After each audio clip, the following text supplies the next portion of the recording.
dapat bersama-sama meramaikan kegiatan kajian di masjid yang kita cintai. Bapak Ibu, sebelum kita amin amin ya rabbal alamin. Sebelum kita memulai kuliah subuh ini ada beberapa info yang akan kami sampaikan, yaitu pertama mengenai kegiatan kuliah subuh kita. Memang ada beberapa perubahan yang sebelumnya kita infokan, bahwa yang sebelumnya diharapkan bahwa nanti di yaumil akhir alhamdulillah, pertama-tama marilah kita panjatkan puja serta puji syukur kita atas kehadirat Allah Subhanahu wa taala, yang mana pada pagi hari ini kita masih diberikan berbagai macam nikmat, yaitu nikmat iman, nikmat Islam, dan nikmat sehat walafiat, sehingga alhamdulillah kita dapat melaksanakan ibadah rutinitas kita, yaitu melaksanakan ibadah sholat subuh berjamaah di masjid yang kita cintai ini. Dan insya Allah nanti kita akan lanjutkan untuk kuliah subuh yang nanti insya Allah akan disampaikan oleh Pak Ustaz Farhan Hidayat. Mudah-mudahan apa yang beliau sampaikan pada hari ini menambah ilmu kita dan bisa kita terapkan dalam kehidupan kita sehari-hari. Salawat serta salam marilah kita haturkan kepada junjungan kita, pemimpin kita, sahabat teladan kita, baginda Nabi Muhammad SAW, beserta para keluarga, kepada sahabat-sahabat beliau, dan insya Allah kita sebagai pengikutnya yang berusaha optimal mungkin menjalankan sunnah-sunnahnya, kita mendapatkan syafaat dari baginda Rasulullah.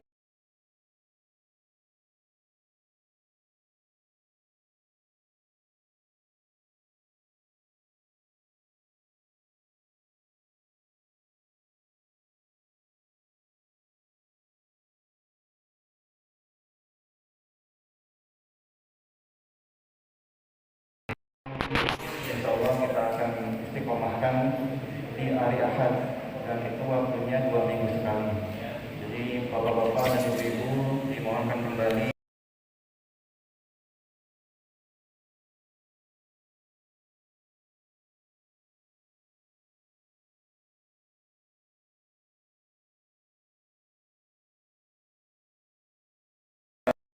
memulai kuliah subuh ini. Alangkah baiknya kita hadiahkan Al-Fatihah, surat Al-Fatihah kepada orang-orang yang telah berjasa, yang mewakafkan harta di jalan Allah Subhanahu wa taala dalam membangun masjid yang kita cintai ini. Al-Hadiyah wa ila hadratin Nabi Mustafa sallallahu alaihi wasallam. Al-Fatihah. A'udzu billahi minasy syaithanir rajim. Bismillahirrahmanirrahim. Alhamdulillahi rabbil alamin. Ar-Rahmanir Rahim. Maliki yaumiddin. Iyyaka na'budu wa iyyaka nasta'in. Ihdinas siratal mustaqim. Siratal ladzina an'amta 'alaihim ghairil maghdubi 'alaihim waladdallin. Amin. Surah Al-Fatihah yang kedua yaitu kita lakukan kepada warga PGP yang mungkin sekarang sedang dalam keadaan sakit. Mudah-mudahan Allah angkat segera penyakitnya dan kita berkumpul kembali bersama kita di masjid yang kita cintai. Al-Fatihah. A'udzu billahi minasy syaithanir rajim. Bismillahirrahmanirrahim. Alhamdulillahi rabbil alamin. Ar-Rahmanir Rahim. Maliki yaumiddin. Iyyaka na'budu wa iyyaka nasta'in.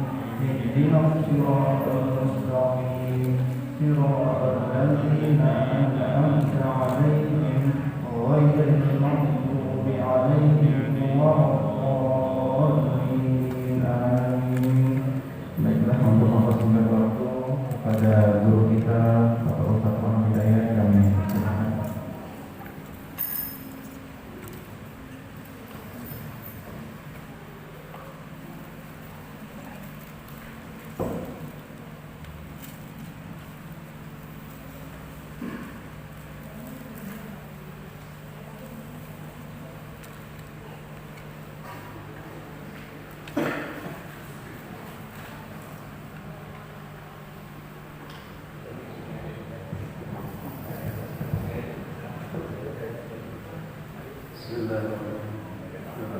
Assalamualaikum warahmatullahi wabarakatuh. Waalaikumsalam warahmatullahi wabarakatuh. Bismillahirrahmanirrahim. Alhamdulillahirabbil alamin wa bihi nasta'in ala umuri dunya wad din. Wassalatu wassalamu ala asyrofil anbiya'i wal mursalin wa ala alihi wa sahbihi ajma'in. Amma ba'du. Rabbi ishrah li sadri wa yassir li amri wahlul 'uqdatam min lisani yafqahu qawli. Alhamdulillah, segala puji dan syukur marilah kita panjatkan kepada Allah Subhanahu wa taala. Salam dan salam semoga senantiasa tercurah limpahkan pada Nabi besar Muhammad sallallahu alaihi wasallam. Alhamdulillah, jamaah sekalian, kita bisa berkumpul bersama di masjid kita yang tercinta. Alhamdulillah sudah berubah status ya Bapak-bapak.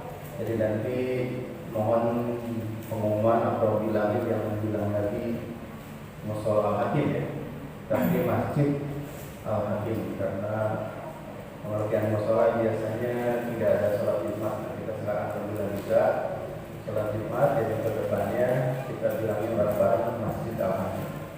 Alhamdulillah sudah bisa kita laksanakan. Nah, hadirin sekalian, dalam segala sesuatu itu ada teknik-teknik, ada tips-tips tertentu agar kita bisa melaksanakan sesuatu itu dengan tepat. Ini saya mau tanya ke bapak-bapak. Bapak-bapak supaya yang merokok ya, bapak-bapak supaya merokoknya itu enak, biasanya tekniknya apa? Pada PR. Tekniknya apa biasanya? Ambil kopi. Biasanya kopi, ada rokok, kemudian ada roti gitu kan, didorong istilahnya. Roti atau roti itu harus didorong oleh kopi panas. Jadi semua orang punya tata cara, punya teknik untuk menikmati hidup. Begitu juga Pak Hadi masih ingat dengan komunitas bubur dikocek ya. Jadi ada komunitas dulu namanya bubur diaduk dan bubur tidak diaduk. Itu apa maksudnya? Orang punya cara untuk menikmati hidupnya sendiri. Kalau saya tidak suka Pak, kalau bubur itu ada bagian yang terlewat sama kecap, saya nggak suka. Jadi harus benar-benar di blender sempurna. Tapi ada teman-teman sebagian mungkin menikmati buburnya dengan cara diambil pinggirnya. Ini gaya agim. Jadi agim itu katanya tata cara paling nikmat atau paling pas untuk menikmati bubur adalah menikmati bagian pinggir-pinggirnya dulu, karena itu masih sudah tidak terlalu panas. Bapak-bapak juga mungkin waktu kecil ngalamin bagaimana menikmati air panas atau menikmati kopi panas. Itu tidak bisa kita minum langsung pakai sedotan, karena yang paling tengah malah makin panas ya. Jadi kita harus minum dari pinggir. Jadi selalu ada tata cara untuk menikmati sesuatu supaya pas. Begitu juga menurut ahli masak, kesalahan ibu-ibu dalam masak adalah menganggap bahwa tomat itu adalah bagian dari yang harus disatukan saat masak. Padahal tomat itu katanya adalah untuk di akhir, untuk jadi aksesoris atau penambah bumbu di akhir. Nah itu ada juga menurut ahlinya, menurut ahli. Jadi ada teknik-teknik tertentu yang kita tidak tahu dan itu hanya bisa diketahui oleh orang yang betul-betul fokus di dalamnya. Nah, sekarang ternyata di dalam memakai agama pun, di dalam menikmati agama itu ada tata caranya, gitu ya, ada tata caranya. Nah, dalam sebuah, saya kalau tidak salah pernah membaca buku karya almarhum, walaupun ini almarhumnya terkenal dengan hubungannya dengan Syiah ya, tapi kalau buku-bukunya sih bagus, pernah baca. Kalau tidak salah dulu ada dialog antara Nabi Idris dengan salah satu jamaahnya yang komplain jamaah. Sebetulnya sholat itu sudah ditetapkan pada nabi-nabi sebelumnya ya Pak hadirin sekalian, termasuk Nabi Adam. Sampai sekarang sholat itu adalah sholat ibadah yang sudah ada dari setiap Rasul. Bahkan kalau kita cek sedikit di kelompok Kristiani itu kan ada sebagian mazhab mereka yang ada sholatnya kan, walaupun bebas imamnya cowok dan imamnya bisa cewek. Nah dulu katanya zaman Nabi Isa alaihissalam dan seorang jamaahnya, ya wahai Nabi Allah, saya sudah beribadah dengan sebaik-baiknya, saya sudah mencoba sholat dengan sungguh-sungguhnya, tetapi kenapa saya seolah-olah tidak bisa menikmati sholat saya? Jadi sholat saya itu kayak nambah, gitu kan, pikirannya kemana-mana, nggak ada nikmat. Padahal salah satu kenikmatan sholat itu adalah ketika muncul kehusuan, ketenangan, kehadiran hati di dalam proses sholat itu. Nah, apa jawaban Nabi ini katanya? Kemungkinan kamu terlalu banyak dosanya. Jadi cara yang paling tepat untuk menikmati ibadah, terutama sholat, zikir, baca Quran dan sebagainya adalah dengan cara membersihkan hati kita dari tempelan-tempelan dosa-dosa kecil maupun besar, supaya nikmat rasanya, gitu kan? Supaya nikmat rasanya beribadah. Nah, pada kesempatan kali ini saya akan mencoba mengingatkan diri saya dan juga mungkin hadirin sekalian bagaimana atau tata cara amalan-amalan supaya hati kita itu lembut dan kotorannya itu bisa lepas sedikit demi sedikit. Saya tidak akan ngomongin orang lain, tetapi ngomongin diri sendiri, ingatin diri sendiri. Nah, seperti halnya akal, hati itu juga punya pengetahuannya. Nah, ini yang kita kurang paham ya. Ternyata hati itu punya pengetahuannya sendiri, seperti akal punya pengetahuannya sendiri. Cara melatih akal dengan cara apa? Baca buku, latihan matematika dan sebagainya. Kebiasaan orang Yahudi itu ketika wanita-wanita mereka hamil adalah mengerjakan TTS katanya, mengerjakan soal matematika, membaca buku dan lain sebagainya untuk membantu merangsang otak anaknya. Kalau kebiasaan wanita-wanita kita kalau lagi hamil apa? Cari mangga muda. Cari mangga muda. Nah, mungkin harus kita ubah, ini ada sedikit. Itu cara merangsang otak. Cara merangsang otak dengan cara seperti itu. Ada juga katanya yang terbanyak dengan musik klasik. Nah, kalau kita mungkin bisa kita adopsi dengan banyak baca Al-Quran, juga mengerjakan soal-soal matematika dan yang simpel-simpel, maksudnya cuma merangsang otak supaya akalnya tumbuh. Nah, akal itu dilatih dengan cara seperti itu. Nah, selanjutnya hati gimana caranya? Hati itu supaya pengetahuannya tambah adalah dengan selalu membersihkan dirinya dari dosa dan bertakarub kepada Allah Subhanahu wa Ta'ala. Maka pengetahuan itu bertambah hati itu. Apa pengetahuan hati itu? Bisa hikmah, bisa sir, bisa ilham, bisa juga adalah bertambahnya iman. Jadi itu pengetahuan hati. Jadi ada pengetahuan. Contoh kayak gini Bu. Ini yang dimaksud dengan pengetahuan hati. Saya kalau ketemu dengan orang itu gedek terus, marah terus, kesel, karena saya ingat waktu itu dia pernah membuat hati saya kecewa. Pengetahuan hati kita terbatas, terhalang pengetahuan. Nah, tetapi ketika kita banyak istighfar, ketika hati kita banyak dibersihkan, ketemu orang itu, Masya Allah, saya dulu pernah disakiti oleh dia, tapi hari ini saya maafkan dia. Itu pengetahuan hati. Itu namanya pengetahuan. Jadi hati kita itu udah bertambah, kemampuan hati kita bertambah, tidak lagi dikendalikan orang lain. Sekarang saya mau tanya, hati yang bagus itu adalah hati yang emosinya dikendalikan oleh orang lain, atau hati yang bisa mengendalikan dirinya? Coba yang gimana? Hati yang bisa mengendalikan dirinya, bukan dikendalikan oleh tingkah laku orang lain, gitu kan? Bukan hati yang dikendalikan oleh orang lain. Datang dia jadi kesel, kan itu kita yang dikendalikan orang lain kan? Datang dia jadi kesel, datang dia jadi bete, kita yang dikendalikan orang lain, bukan mestinya sebaliknya. Nah, itu yang terjadi dengan hati kita kalau tidak bisa kita bersihkan, tidak bisa kendalikan. Nah, oleh karena itu kita harus mencontoh misalnya bagaimana orang-orang hebat pada zamannya seperti para nabi yang bisa kemudian lembut hatinya ya.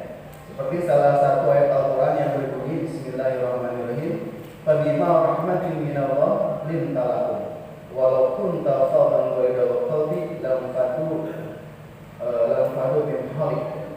Maka disebabkan oleh rahmat Allah kamu berlaku lemah lembut terhadap mereka. Sekiranya kamu bersikap keras lagi berhati kasar, tentulah mereka menjauhkan diri dari sekelilingnya. Nah, ini pentingnya mempunyai hati yang lemah lembut. Nah, mana amalan-amalan yang pertama adalah sering kita dengar, diantaranya adalah dengan membaca Al-Quran dan mentadaburinya. Baca Al-Quran dan mentadaburi. Mentadaburi itu artinya memahami pelan-pelan isi Al-Qurannya. Makanya membaca atau kebiasaan membaca Quran yang baik itu adalah setiap hari mungkin 1 lembar 2 lembar, tapi kita bisa mendapatkan satu pesan utama dari ayat itu. Kalau kita biasanya di bulan puasa apa? Ngejar target ya, sampai bisa beres 1 juz 2 juz di dalam 1 bulan. Gak apa-apa sih untuk ini, tetapi tambahan dari situnya adalah kita harus menangkap dari bacaan itu 1 atau 2 ayat yang kita paham maksudnya apa.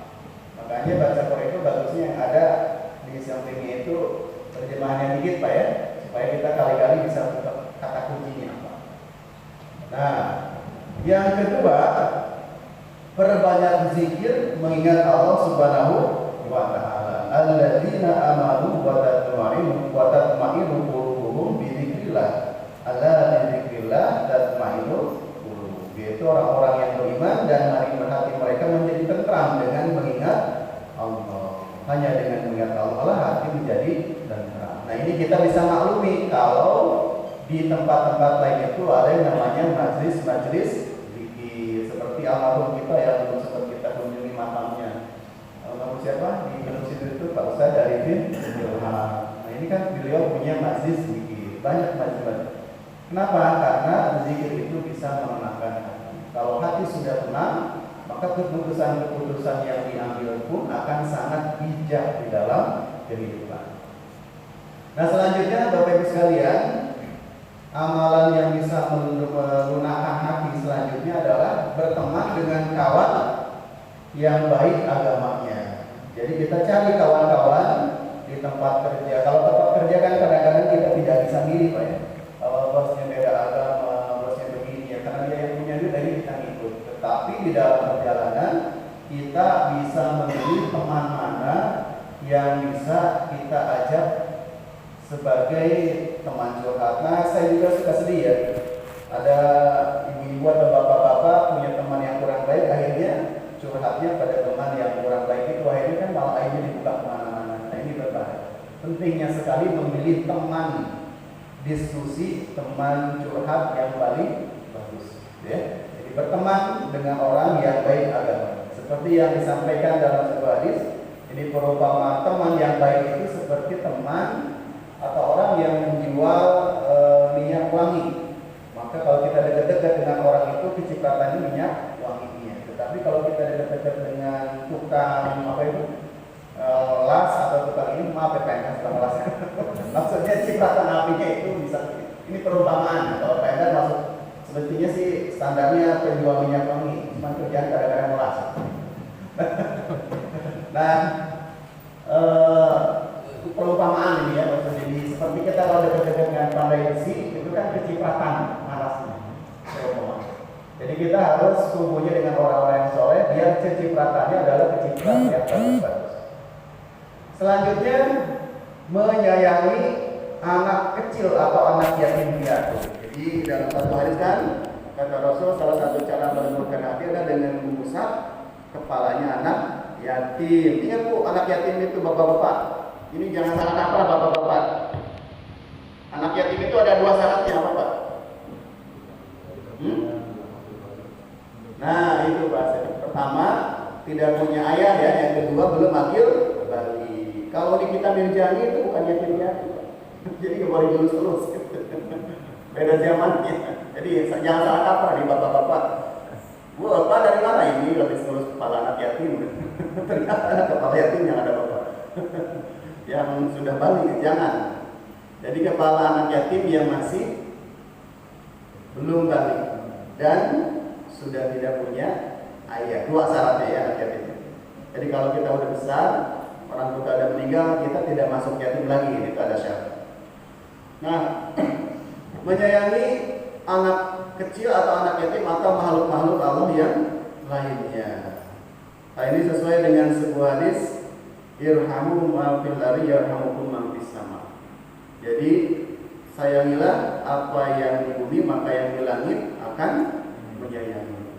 Nah, ini Pak Endar, oleh orang-orang yang sedikit beda paham dengan kita, hadis ini dipahami katanya menunjukkan bahwa Gusti Allah itu ada di atas. Karena ada kata-kata yarhamukum man fis sama. Nah, tetapi ulama yang lain tidak menafsirkan seperti itu, karena Gusti Allah itu ya bisa menjaga kita bisa dimanapun. Nah, ini perdebatan yang sangat hebat ya Bapak-bapak, Ibu-ibu. Kalau kita buka di internet, cari Gusti Allah itu ada di mana, ini debatnya ramai. Ya, ada nyebutin Gusti Allah itu di atas segala macam. Salah satu dalil mereka ini. Tapi kalau kita ya wallahu alam, hanya Gusti Allah sendiri yang tahu gitu ya. Yang jelas kita dimanapun, mau ngumpet dimanapun, kita bisa terjangkau oleh pandangan Allah Subhanahu wa Ta'ala. Nah, keterangan bahwa kita harus menyayangi apa yang di bumi ini maksudnya semua makhluk Allah, mau hewan, mau tumbuhan, apalagi manusia, maka kita dianjurkan untuk menyayanginya. Bahkan saya masih ingat siapa salah satu personel Ceylon Seven yang kemudian hijrah. Jadi beliau itu kalau mau tidur semuanya dibersihkan dulu, jangan sampai ada semut atau apa yang kemudian dia tertindih dengan tikar tidurnya. Kalau kita baru-baru mikirin itu, kalau udah ngantuk nggak peduli ya. Di mana saja bisa. Mereka sampai dibersihkan deh. Jangan sampai ada makhluk Allah yang berdolimi dengan kenikmatan kita. Sampai seperti itu. Cuman saya kadang-kadang kebalikannya begini Pak. Ada kejadian lucu di tempat saya. Ada orang yang maaf di sini nggak ya? Ada orang yang menyukai anjing. Oh, dia anjingnya dimandiin. Tapi tetangganya lewat nggak pernah disapa. Ada yang salah? Ada yang salah? Salah dong. Jadi dia satu sisi menyayangi binatang, tetapi manusia tidak membiarkan. Benar, kalau di zaman di dalam hadis ada keterangan bahwa orang yang minum anjing itu kemudian masuk surga. Tetapi kalau kita kemudian melupakan makhluk Allah yang lainnya, berarti salah kaprah dalam memanage hidupnya kan. Jadi menyayangi binatang boleh, menyayangi manusia apalagi. Nah, selanjutnya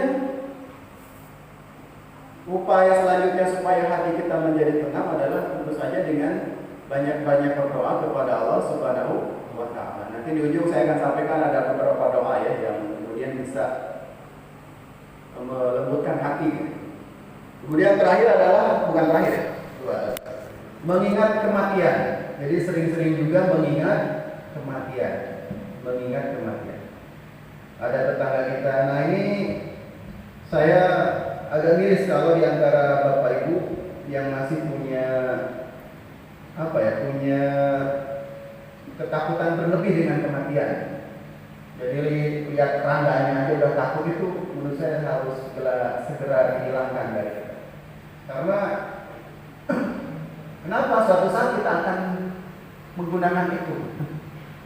Melihat kain putih menggantung takut. Itu menurut saya mulai dihilangkan. Memang ada setiap orang itu punya traumanya sendiri ya. Tetapi mulai dari sekarang saya pikir itu harus benar-benar benar dikurangi, karena suatu saat kita akan menghadapi itu. Bahkan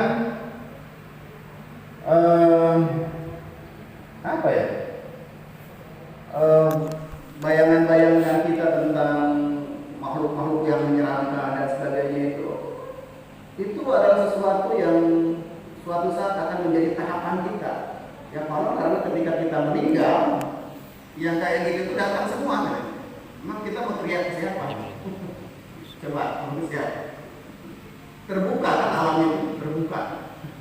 Nah, oleh karena itu ya harus benar-benar kita bergantung kepada Allah, meminta perlindungan kepada Gusti Allah agar kita dikuatkan menghadapi hal-hal seperti itu. Ya, mungkin dalam konteks ini paranormal lebih jago ya. Konon Citra Prima, tadi tahu Citra Prima? Tidak tahu ya. Citra Prima itu salah satu paranormal perempuan. Jadi katanya dia itu kenapa begitu kuat dari paranormal? Jadi saat dia tidur itu selama 40 hari selalu ditemenin makhluk yang menyerupai pocong. Tidur ada lagi. Pak Karyono gimana?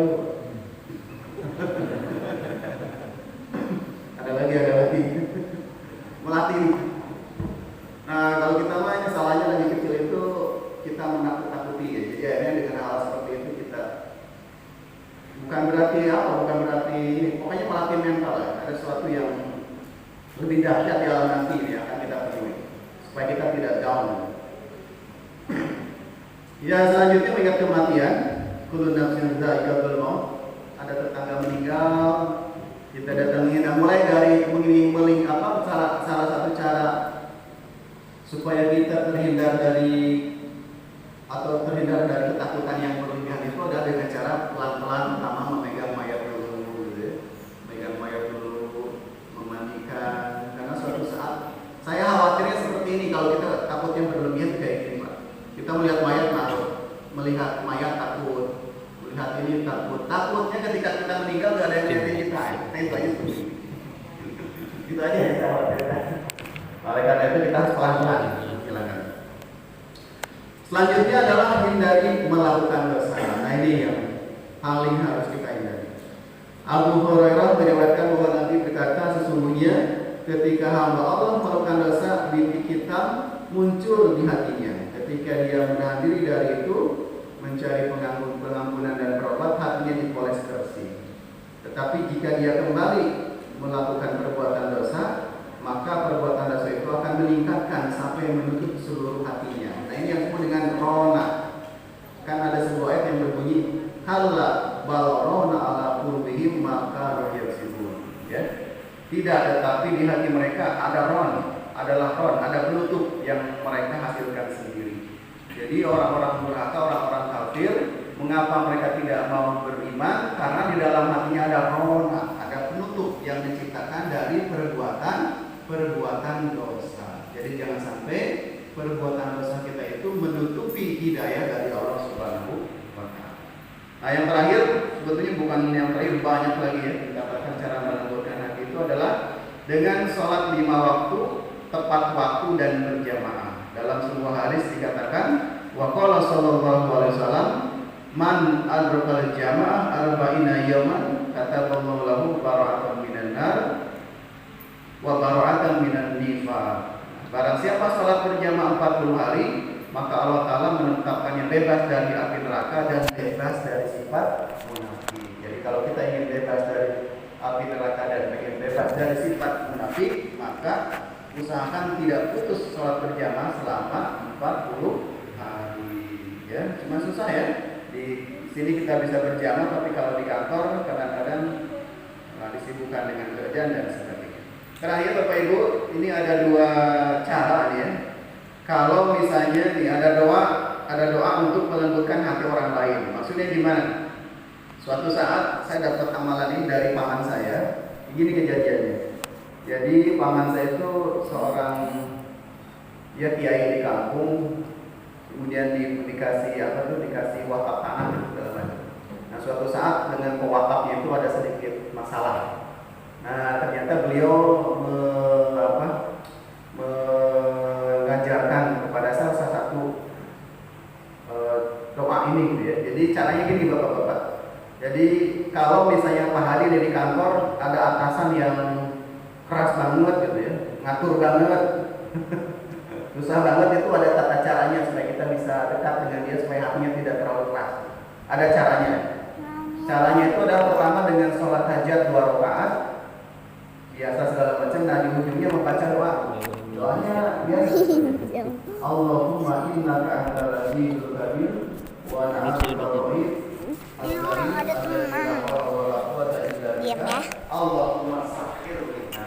Ya Allah, sahhir lembutkanlah hatinya untuk saya. Bukan hanya karena salah tapi orang di Musa. Wala yadi kalau kamu ada tadi tidak.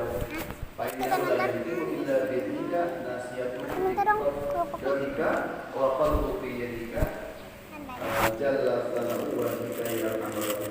Nah, jadi diucapkan doa seperti itu. Jadi sholat hajat 2 rakaat itu bisa pakai pakai bahasa Indonesia. Ya Allah, lembutkanlah hatinya agar dia mau. Nah, caranya seperti itu. Kalau kita punya atasan, punya orang yang keras, ini hanya digunakan untuk hal-hal yang positif. Tidak boleh digunakan untuk yang hal-hal yang negatif. Maksudnya apa? Supaya saya diizinkan begadang tiap malam oleh istri, baca doanya. Itu untuk jauh ya, tapi untuk orang yang dekat ada tata cara yang lebih simpel lagi. Misalnya sama dengan sholat saja, tapi sholat saja adalah sholat saja kemudian membaca menjaga tapi sebanyak-banyaknya dia menunjukkan ke tangan, setelah itu misalkan sudah ada orang terdekat di kita. Praktekkan nanti malam itu. Bapak-bapaknya marah-marah dulu. Saya mau berbagi barang ya boleh. Jadi digunakan untuk hal-hal yang positif. Jadi ya ini yang gagal ya itu biar bertanya dibaca banyak-banyaknya sholat Nabi, kemudian diucapkan di dadanya, insya Allah maka hati kita. Nah ini menurut saya bagunya buat anak-anak. Itu kayaknya cuma diedit ya? Nah itu Udah kelihatan kan di dek? Enggak.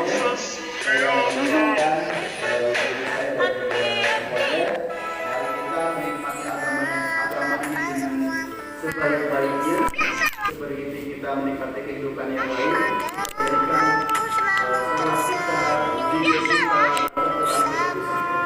senikmat-nikmatnya agar kenikmatan agama itu bisa tidak terasa. Karena kalau agama sudah memberikan kenikmatan,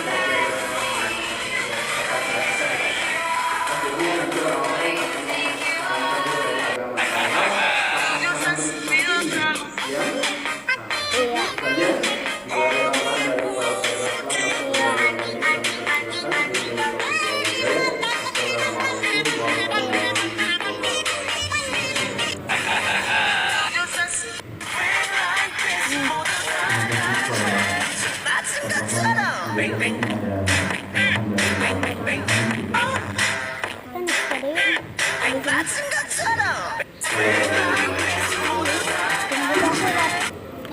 Ini jangan sampai kamu ntar kalau ininya udah mau mati giniin ya, soalnya kalau mati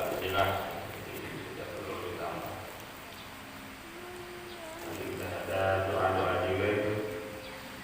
Cuma ini kayaknya jamaahnya pada apa gitu aja nanti ditulis. Ya kalau ayat turanya itu alam nasroh lah. Ya. Kalau untuk hati itu alam nasroh. Alam nasroh akan sodroh. banyak banget yang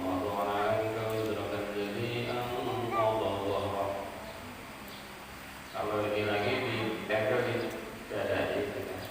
buat ntar itu. Selain tadi yang Ustaz Fahad. Bang bang.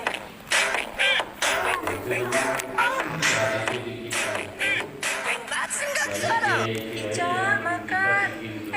Ada si Meike. Meike udah. Jadi kalau saya pulang kampung saya juga punya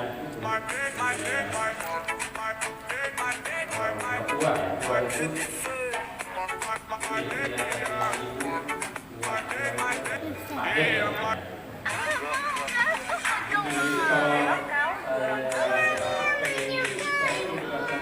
Itu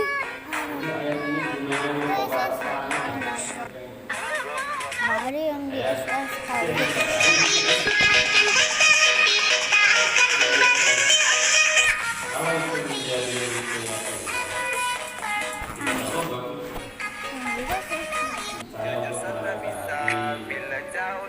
Membuat sesuatu dalam kenyamanan, rasa bahagia dalam kepelukan, genggam sapu tangan yang pernah terlepas.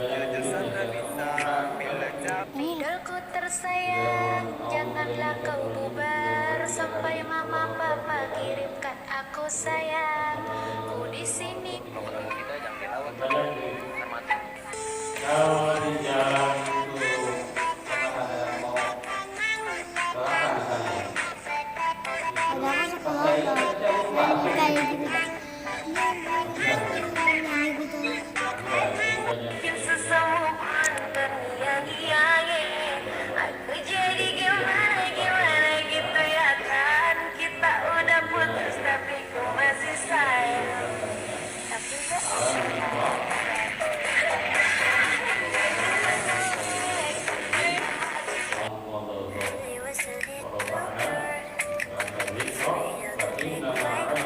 Udah tahu dilambatin kalau kayak gitu.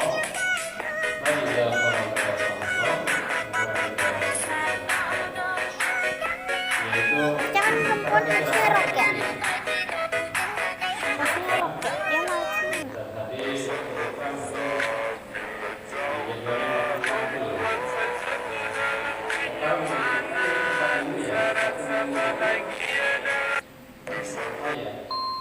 Bukan, kan yang rutinnya 3 orang. 4 orang. Terus ada yang bagian dari kawan-kawan.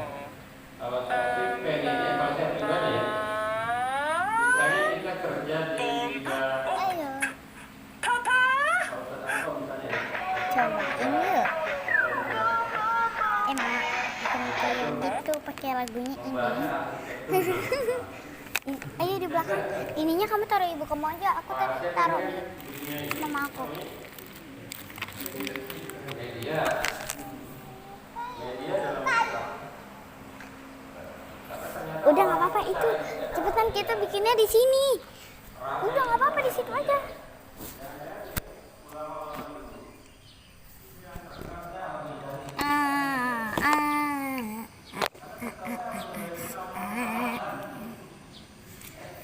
Magel.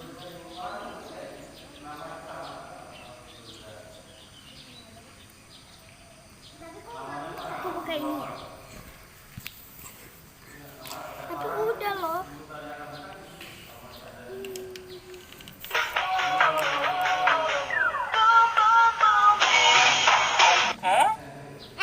Cobain dulu coba.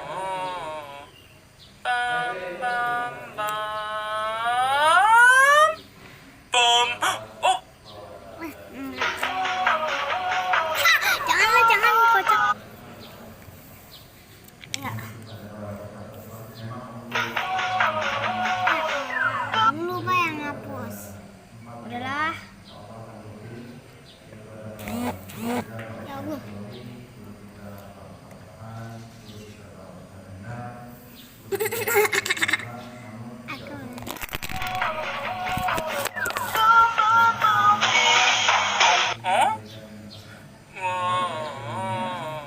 Please. Kamu nggak? Buang.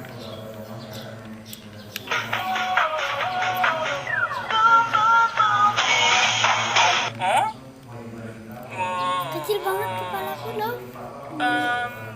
Ini ceritanya nih temennya yang mulia. Nah terus ini kamu ngeliatin. Bisa dong gitu. Itu anak kembar. Aku sendiri. Dan kamu heran.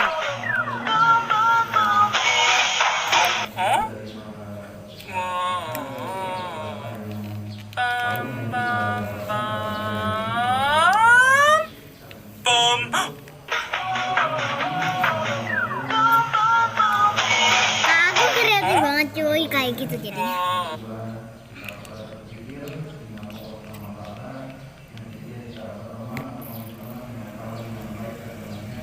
Udah yuk jangan bikin, kita nonton aja. Bikin. Ada yang kenal sama mereka pasti nggak bakal ada. Udah kalian nggak bakal tahu. Udah nggak usah di komen, nggak usah di like ya, karena percuma kalian nggak bakal tahu sama mereka. Ada yang kenal sama mereka pasti nggak bakal ada. Udah kalian nggak bakal tahu. Udah nggak usah di komen, nggak usah di like ya, karena percuma kalian nggak bakal tahu sama mereka. Ada yang kenal sama mereka pasti nggak bakal ada. Udah kalian nggak bakal tahu. Udah nggak usah di komen, nggak usah di like ya, karena percuma kalian nggak bakal tahu sama mereka. Ada yang kenal sama mereka pasti nggak bakal ada. Good, it was shitty in my bed. Didn't take my fucking meds. Hyper pop up in my ears. Everything just disappears. I wanna be someone else. Just don't wanna hate myself. Just don't wanna hate myself. Said I wanna feel good. I'm on a sugar crash. I ain't got no fucking cash. Maybe I should take a bath. Cut my fucking brain in half. I'm not only just a pretty tired of this fucking shit. Something that I like can make me feel good. Good, it was shitty in my bed. Didn't take my fucking meds. Hyper pop up in my Kayak tempat tidur. I'm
Jimin, aku Jimin.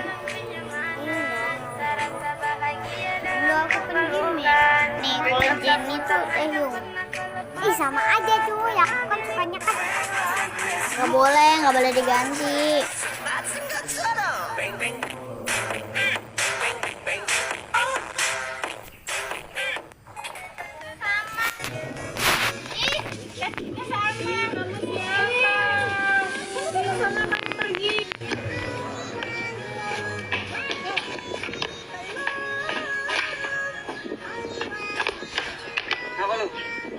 Dari temani aku masa tasku sama dari temani kamu. Pulang.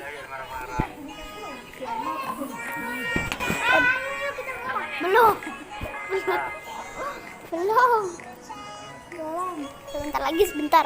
Yuk. Siapa yang Yuk nonton. ini? Oh, Pak.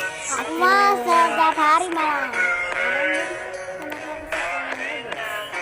Emang kamu tahu deh kalau beli? Tahu gak? Kalau beli di Robux. Siapa yang suka game ini? Ini aku udah tahu. Ini apa tebak? Ini tuh. Coba dilihat dulu. Kayak martabak? Bukan. Martabak masa setipis itu? Ya, masa ini tipis banget sih. Itu leker.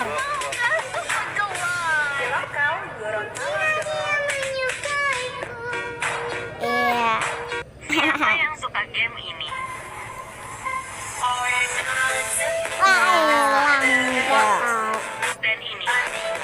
Enggak. Wah, aku yang suka. Yuk. Enggak.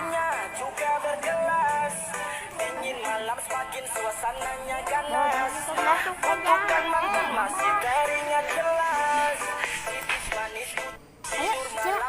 Cil dulu. Kamu sama kita pulangnya sama aku aja ya. Di situ tuh duduknya yuk sama aku. Kamu ada aku. Ini ada aku. Iya kan mau nonton nggak? Udah duduk sini aja.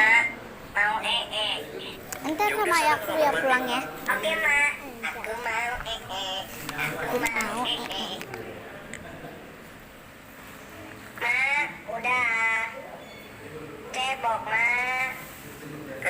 Allah lagi makan, Mak. Mak. Saya masih tinggi, dijamin masih tinggi, sama sekali belum berpengalaman.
Es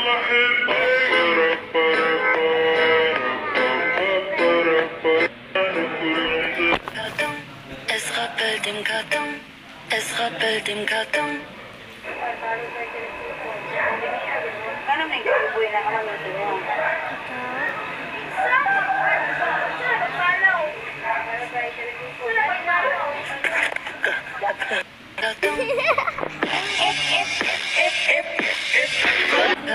Aku satu kali ya. Aku mau coba.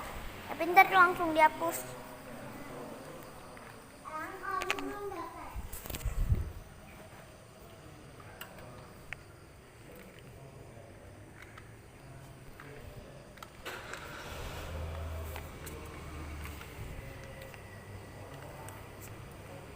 Udah lah, nggak usah main bikin-bikin ini ya.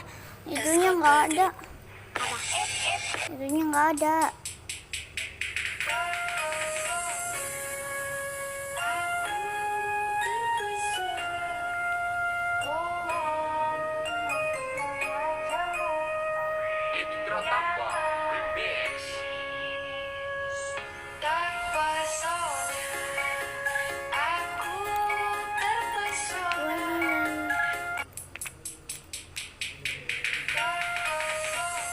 Oh, ternyata presiden.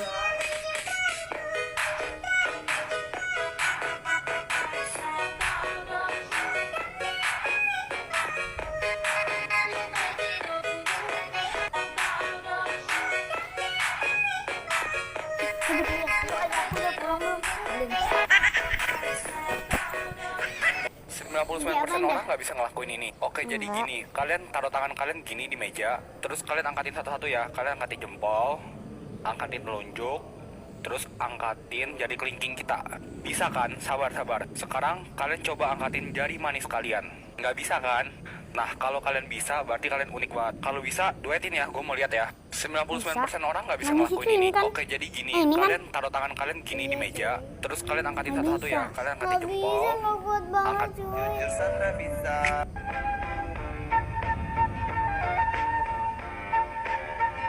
Try.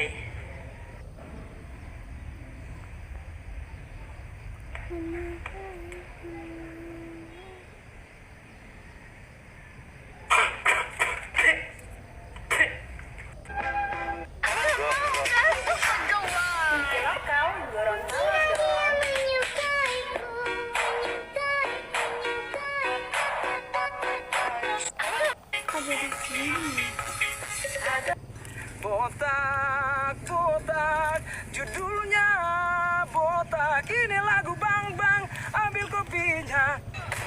Bismillahirrahmanirrahim. Headshot.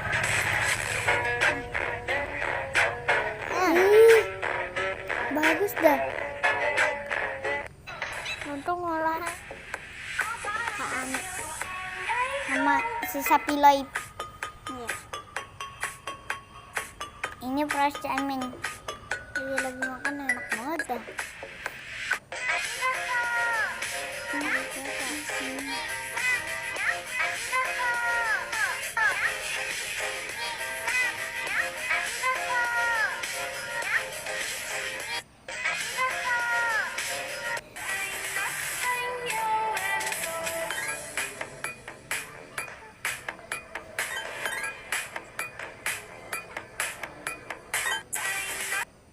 Coba dilihat lagi.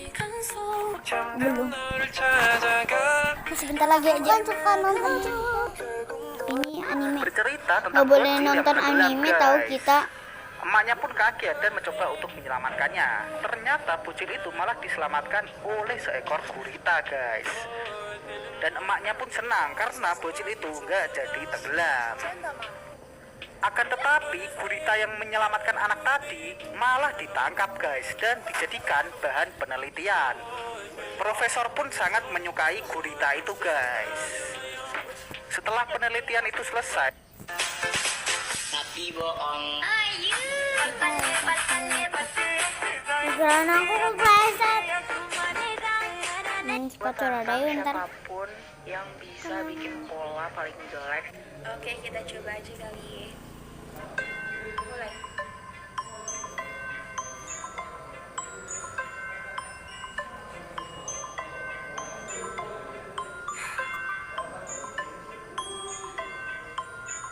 Bagus cuy. Dek, jangan di jalan, Dek. Mainnya, Dek. Dek, dibilangin ya kan? Oh, malah ngejek kau ya.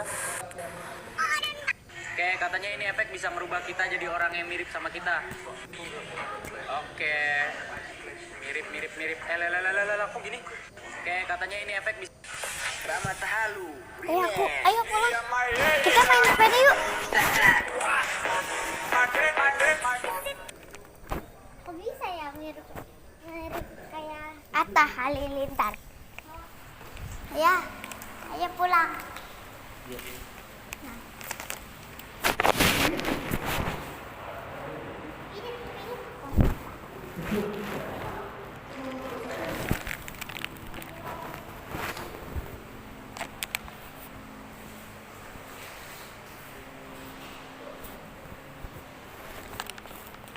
Ya ini kirain sampah. Ini.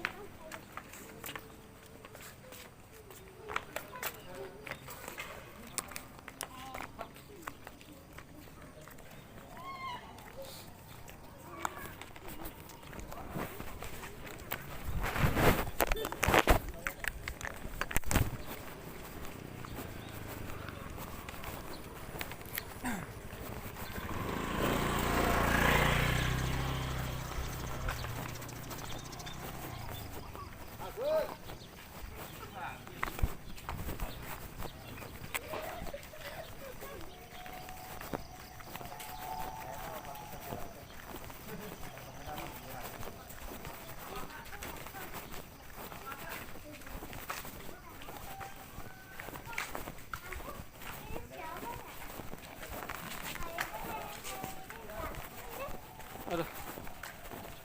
Air.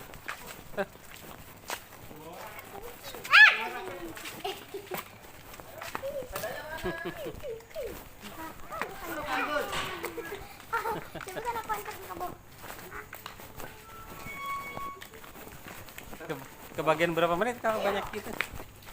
Paling 2 kali main. Oh, 2 kali. 2 jam gitu ya? 2 jam. Mana dia? Dia mah lagi sekolah tahu. Iya.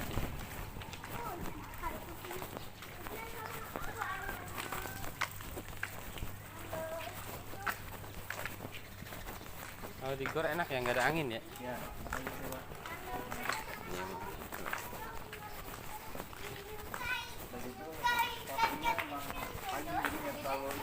Iya.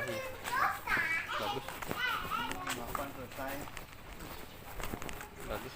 Seger.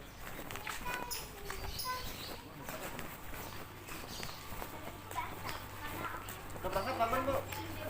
Udah. Ya. Sepedanya nganggur.